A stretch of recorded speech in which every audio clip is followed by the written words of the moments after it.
we explain why the blue planet lacks water. Water is fun.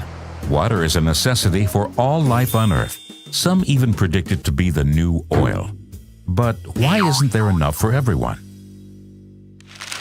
Even though our blue planet consists of 70% water, we can only use an extremely small part of it as drinking water. 97% of all water is salty, and 2% is frozen.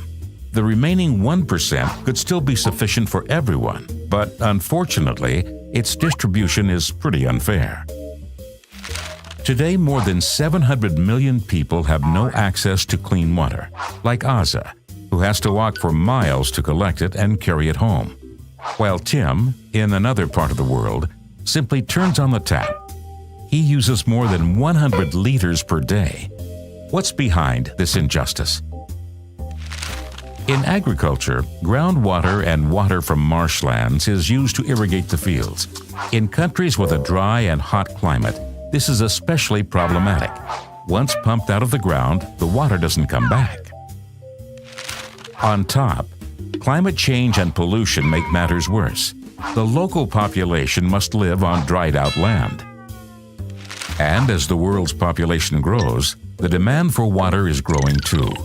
The UN estimates that in 2025, demand will be up to 40% higher than it is today.